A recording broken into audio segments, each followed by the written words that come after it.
Hi everyone, welcome to my channel Closer to Mathematics। आज के इस लेक्चर में हम दिल्ली यूनिवर्सिटी में आए हुए एक और क्वेश्चन को सॉल्व करेंगे जो फंक्शन ऑफ टू वेरिएबल्स का क्वेश्चन होगा। ये क्वेश्चन 2014 में आया हुआ है। And what this question says?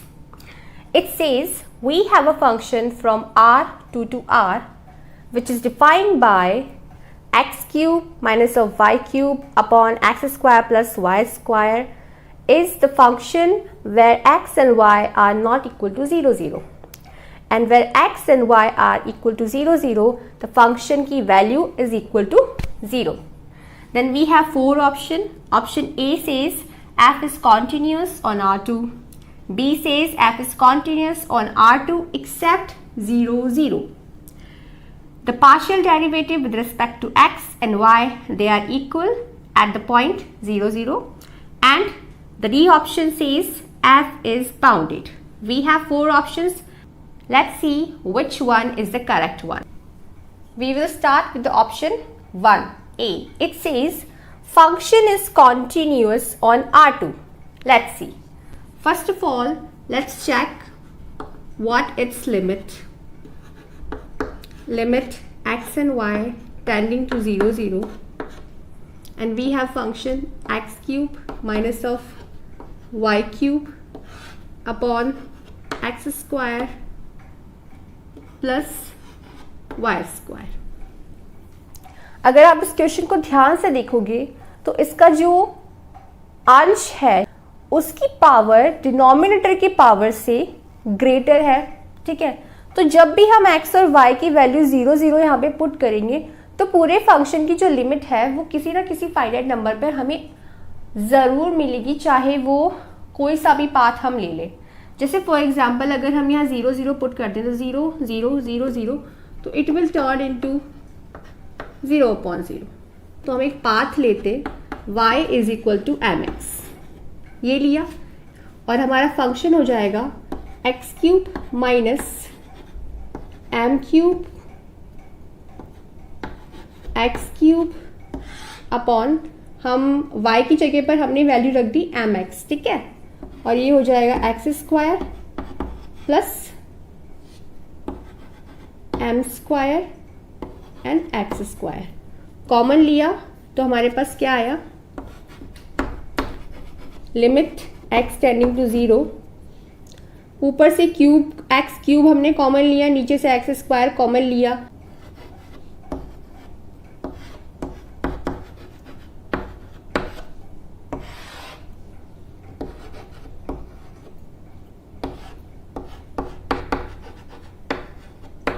ये टर्म हमारे पास आई, कैंसिल किया तो हमने देखा कि अंश है उसमें x बचा 1 minus of m cube upon 1 plus of m square. तो हमारे जो अंश है उसमें x की टर्म है और जब हम x इज इक्वल टू 0 यहाँ पे पुट करेंगे तो इसकी वैल्यू कितनी आएगी, हमारे पास 0 आएगी। अगर आप देख सकते हो तो फंक्शन की वैल्यू 0 0 पॉइंट पे 0 0 है, तो यहाँ से हम कह सकते हैं कि limit of x and y tending to 0 0 f of x y is equal to f of 0 0 which is equal to 0। और कॉन्टिन्यूटी की डेफिनेशन क्या होती है कि जो लिमिट होती है आपकी वो उस पॉइंट पर फंक्शन की वैल्यू के बराबर होनी चाहिए। तो हमारे 0 0 पॉइंट पे फंक्शन की वैल्यू कितनी है, 0 0, और लिमिट रखने पर भी हमें क्या मिला है, लिमिट हमारा कितना मिला है, 0 मिला है। इसलिए हम इस रिजल्ट से कहेंगे कि फंक्शन जो है वो कॉन्टिन्यूस है, किस पर, 0 0 पे कॉन्टिन्यूस है। तो यहाँ से एक ऑप्शन तो डिस्कार्ड हो रहा है, कौन सा, option B, function is continuous on R2 except 0 0। नहीं, हमारा पॉइंट 0 0 पर भी कॉन्टिन्यूस है, तो ये ऑप्शन तो हमारा डिस्कार्ड हो गया, रॉन्ग। ठीक है, अब हमारा क्वेश्चन है function is continuous on R2। Yes, अगर हम देख सकते हैं जैसा कि मैंने आपको स्टार्टिंग में कहा कि इस क्वेश्चन का जो अंश है वहाँ पर जैसे हमने इसे सॉल्व किया इस वाली स्टेप में, देखिए यहाँ पर हमेशा x की एक वैल्यू बचेगी, x की पावर हमारे पास ऑलवेज रिमेनिंग रहेगी। ठीक है, तो x की आप कोई सी भी वैल्यू रखो, वो m पर इतना डिपेंड नहीं कर रही है जितना कि वो x पर डिपेंड कर रही है। ठीक है, इसलिए इस फंक्शन की लिमिट हमेशा एग्जिस्ट करेगी, और जब लिमिट एग्जिस्ट कर रही है हर एक पॉइंट पर और हमें हर पॉइंट पर उसकी वैल्यू भी सेम मिलेगी, तो फंक्शन क्या होगा, हमारा कॉन्टिन्यूस फंक्शन होगा, पूरे के पूरे R2 पर कॉन्टिन्यूस फंक्शन है। ठीक है, और अगर लिमिट किसी पॉइंट पे एग्जिस्ट नहीं करती है तो हमारा फंक्शन कॉन्टिन्यूस भी नहीं होता है। तो ऑप्शन ए जो है वो यहाँ से हम कह सकते हैं कि इज करेक्ट। अब हम ऑप्शन सी और डी पर वर्क करेंगे। सबसे पहले हम ऑप्शन सी को देखते हैं। Option C, partial derivative with respect to X at a point 0, 0। इसका फॉर्मूला क्या होता है, limit with respect to X कर रहे हैं इसलिए हम लिखेंगे h tends to 0, 1 upon h f of, मैं डायरेक्ट लिख रही हूं 0 plus h 0 minus function of 0, 0। Functions की वैल्यू यहाँ पे पुट करते हैं, limit h tends to 0, 1 upon h। हमारा फंक्शन क्या है, ये यहाँ से 0 प्लस h है, मीन्स h और 0 हम यहाँ पे पुट करते हैं।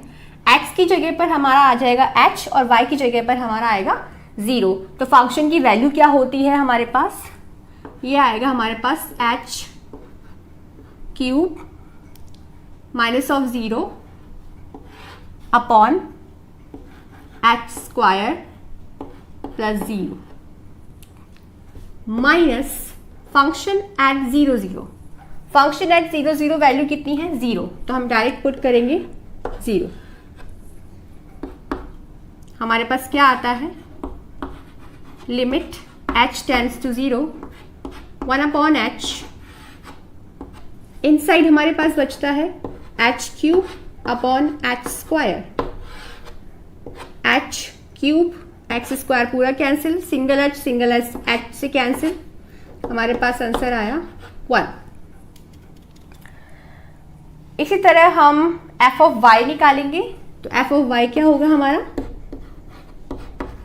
0, 0 इक्वल टू लिमिट, क्योंकि यहाँ पे y के रिस्पेक्ट में हम पार्शियल डेरिवेटिव निकाल रहे हैं तो यहाँ k टेंड्स टू 0, 0 हम लिखेंगे,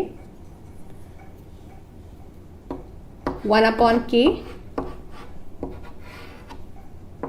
फंक्शन की वैल्यू होगी हमारे पास 0 and 0 plus k and f of 0, 0। तो हमारे पास क्या आया, limit k tends to 0, 1 upon k। जब हम इन पॉइंट्स को फंक्शन में पुट करेंगे तो हमारे पास क्या आएगा, x की जगह पे 0 रखिए, y की जगह पर आप k रखिए, तो हमारे पास आएगा 0 minus k cube upon 0 plus k square, and function की value at 0, 0 is 0। Limit k tends to 0। अब आप अगर आप यहाँ से देख सकते हैं तो it is 1 upon k minus of k cube हमारे पास यहाँ बचता है और अपॉन k स्क्वायर, कैंसिल करेंगे तो हमारे पास रिजल्टेंट क्या बचेगा, माइनस ऑफ 1। तो this is minus of 1 and this is 1। यहाँ से देख सकते हैं इसकी वैल्यू 1 है, इसकी वैल्यू माइनस 1 है, means these are not equal at 0, 0। तो ऑप्शन सी हमारा डिस्कार्ड हो जाता है। अब ऑप्शन डी पर हम वर्क करेंगे, एफ इज बाउंडेड और नॉट। ऑप्शन डी, हम लोगों ने पढ़ा है कि जब भी हमें पोलर फॉर्म पे वर्क करते हैं तो क्या होता है, पोलर फॉर्म में x इज इक्वल टू हम लिख सकते हैं r cos theta and y is equal to R sine theta. ये पोलर फॉर्म के कोऑर्डिनेट्स होते हैं। ये दोनों वैल्यूज़ को इस फंक्शन में पुट करते हैं। जो हमारे पास फंक्शन दे रखा है इसमें हम इसकी वैल्यू पुट करते हैं तो हमारे पास क्या आता है, ये हमारे पास आएगा x की जगह पे जब हम r cos थीटा रखेंगे तो this is r cube cos cube theta minus r cube sign cube theta upon r square cos square theta plus r square sine square theta. इसे सिंप्लीफाई करेंगे तो ऊपर से r क्यूब कॉमन आया है और नीचे से हमारे पास r स्क्वायर कॉमन आएगा तो हमारे पास क्या बचेगा, r कैंसिल करने के बाद cos cube theta minus sign cube theta upon नीचे हमारे पास कैंसिल करने के बाद बचता है cos square theta plus sine square theta. और हम जानते हैं कि cos square theta plus sine square theta की जो वैल्यू होती है वो कितनी होती है, 1 होती है। तो हमारे पास क्या बचा, r cos cube theta minus का sine cube theta. cos theta और साइन थीटा की जब हम बात करते हैं तो cos थीटा का जो फंक्शन होता है वो बाउंडेड होता है, साइन थीटा का जो फंक्शन होता है वो बाउंडेड होता है। और दो बाउंडेड फंक्शंस हमें दे रखे हैं, so this will be bounded function. If r tends to infinitive, then this function to bounded. r tends to 0. This implies this entire term tends to infinitive. Implies हमारा जो function है is unbounded. ठीक है, तो option D भी हमारा discard हो गया। तो इस क्वेश्चन का जो आंसर है वो क्या होगा, option A, function is continuous on R2। आज के लेक्चर में इतना ही। अगर आपको ये वीडियो पसंद आया हो तो please like it, share it and subscribe it. और अगर आपको इसी तरह के और भी क्वेश्चंस चाहिए तो आप मेरे जीमेल अकाउंट पर अपने क्वेश्चन सेंड कर सकते हैं ताकि मैं अपने नेक्स्ट वीडियो में या आने वाले वीडियोज़ में उन क्वेश्चंस पे वर्क कर सकूं। तब तक के लिए बाय बाय।